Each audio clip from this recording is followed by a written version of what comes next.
Yes, a little bit. I had seen it many years ago.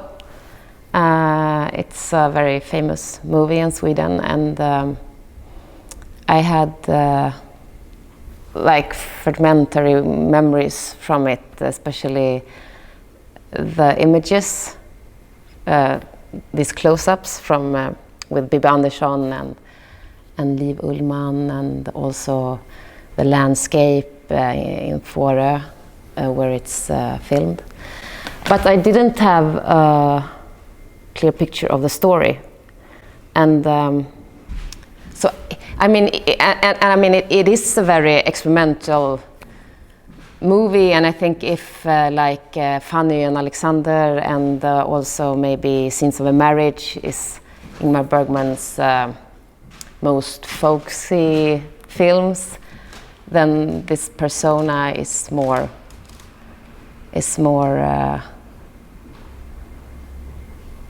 my impression of it was that it was very arty and serious and elegant. Yes, I did, but long before, like a year before.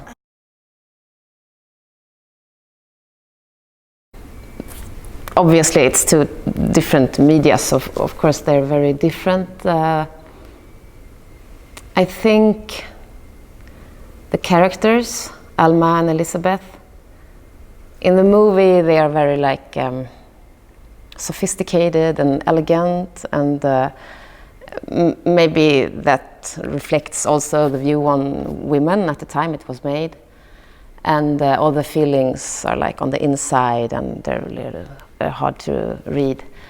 And in our performance, the way of acting is more, I guess, more theatrical, but it's more like intense and passionate and direct.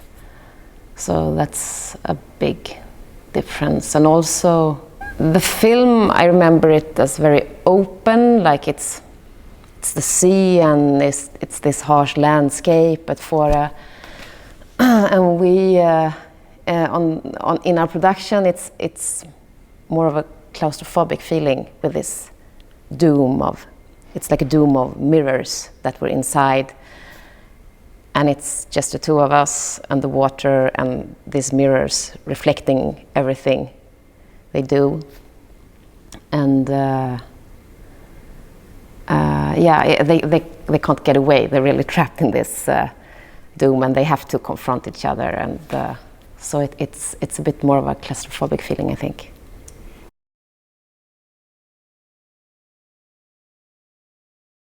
I think so, because I worked with it for so long time, but I'm not sure. I mean, if I really would go into the movie, I would. I maybe not Ingmar Bergman would agree with me, but it is open for interpretations. I mean, it's really.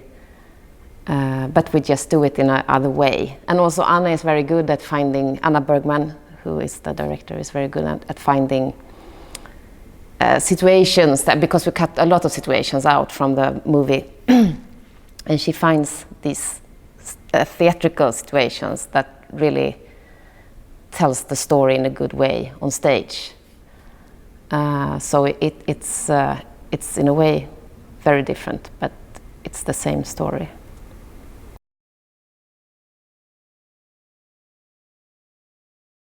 I've been doing like Fröken Julie, Fräulein Julie, you say that in German? Yeah.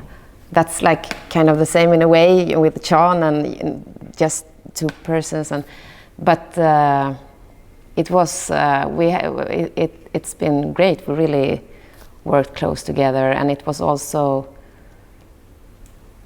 when we started the rehearsals in Malmö, we only focused on the first version. I was Alma and she was Elizabeth, and it was we really got to know each other during the rehearsals, because also it became also reflecting the reality, because she's this talented and celebrated actor, and it was very easy for me to be the admirer that really wanted to help her and be there. And she was also a guest in Sweden, and so it became we became very close, and it was really nice to experience. And then we came here to Berlin, and we should change, and it was like whoa, totally different, and we had to really start from the beginning again and reinvent all the situations and find some things we did differently and had to really do something new. And I guess that's also part of the how it develops if you get an extra rehearsal period, but also it had to do with, of course, that we were in the different positions in the play. But it was really wonderful to have the opportunity to just like throw all the pieces up in the air again and see what to do with it.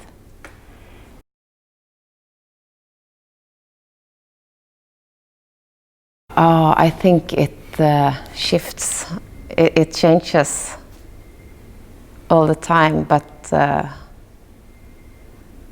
can't really choose. They're wonderful characters, both of them.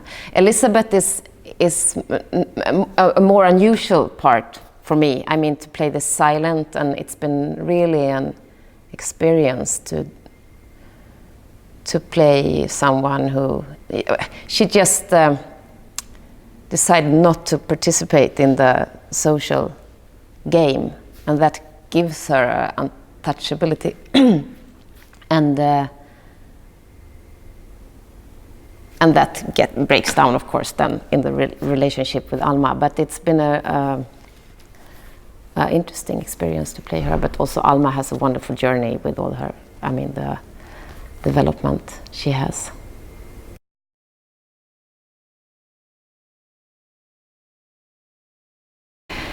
Yes, a little bit. It's in Malmö. It was very intimate, and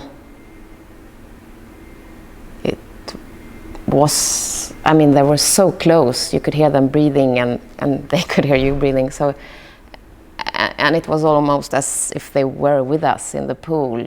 So you didn't have to show anything. And here, you have to invite them a little bit more, and also a little bit bigger expressions. And I think, it's always like that when if you have a bigger audience or a bigger auditorium, you say that? You have to, I think that it's like the rules of communication, that you have to make it a little bit bigger and a little bit more if you want to reach out. So it's really about reaching out to all of them.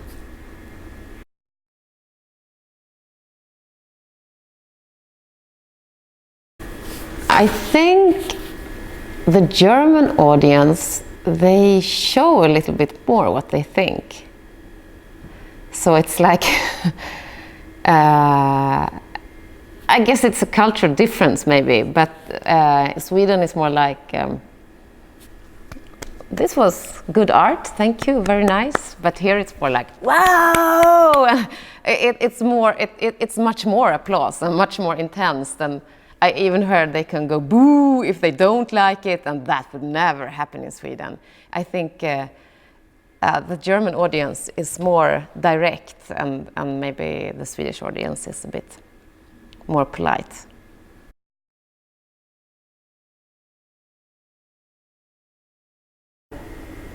I can't tell really how it is in Germany, because I've only done this 3 weeks of rehearsals, and also in a very feministic context.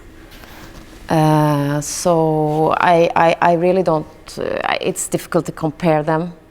But I think that we have, in Sweden, we have more rules about how you schedule and how you, with working hours, and that you really you have to follow the schedule that you have, and that makes it a lot easier to have, to like when you have family, children, and also with when you, maternity leave, and that it's that both the man and the woman have that. Maybe you have that too, but also like there's a lot of rules connected to that too. That is really good. And also we have, like in my theater where I work in Malmö Stadsteater, we have this that if you, when you stop working because you're pregnant, they freeze your contract. So if you have like 16 months left, you still have 16 months when you decide to go back. And that's a really big difference also for women. And also we had, I think the last 15 years maybe, we had this big change also with how many women we have in leading positions. It's been a really outspoken goal that it should be equal, and I think we've managed pretty good with that. It's more than half of the theater intendants that is female now. And of course you don't have to be a woman to work for equality, but I think it's a really good thing, because who you are affects also what stories you tell and also how you tell them.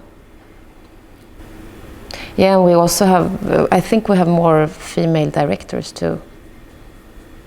I looked at I've been working for 16 years, and I think like 60% of the women, of the directors I've had have been women. But in film, it's different in Sweden. In film, it's still, I mean, in the theater we come very far with this, I think. And in the film, it's more like more men doing the big projects, where the money is.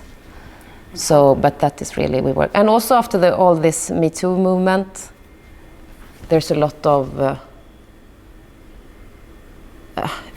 discussions, and everybody's very aware of how we treat each other when we work, and it's really about giving everybody the opportunity to be their best. And it's been a difference now since Me Too, that it's even more on the agenda.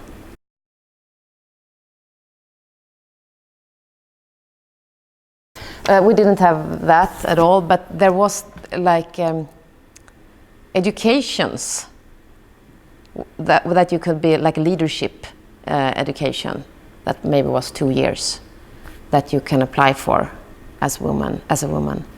Because it's really this, yeah, of course you don't want someone that is less experienced or less suitable. It has to be, of course, the best person who gets the job. And but there was a few years they had these educations, and that changed a lot actually, because then all these women who had the potential, but they didn't have the experience because they never was let in, and all of a sudden they had this great the education for it, and then many of them became theater bosses. And like when I work where I work, we have like the boss is intendant, you say that, intendant is female, and the producer is female, and the two dramaturgs are female, and so it's really, we have a lot of women in leading positions, and that's important, I think.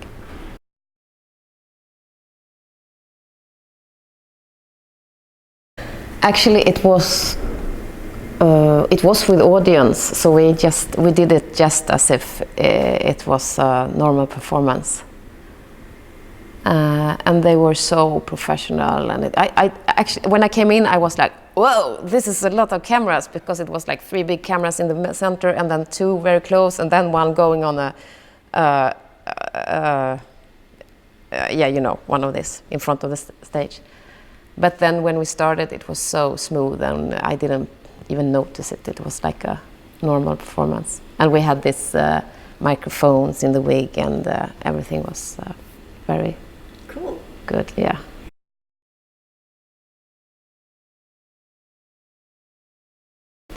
I've seen a few that I like, but I don't watch it a lot, actually.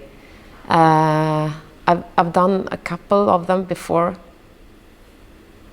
Yeah, and I think it's very difficult to see myself in like also doing theatrical acting on the TV. It's like, whew, too much. But I think it can be very good. I mean, and they were so professional and good, and really felt that they know what they were doing. So I have big trust to them. But also there is opportunities, of course, with this, that you can go closer and you can really tell the story. And I guess the challenge is to really, with editing, to get the story and how it develops between the women, the relationship, what happens in between what they're saying, and also get the big picture, the concept. And if you can really combine these two, I think it would be a great TV production, performance. And of course it's wonderful that we can reach out to such a big audience, and also people who haven't got the possibility to go to the theater.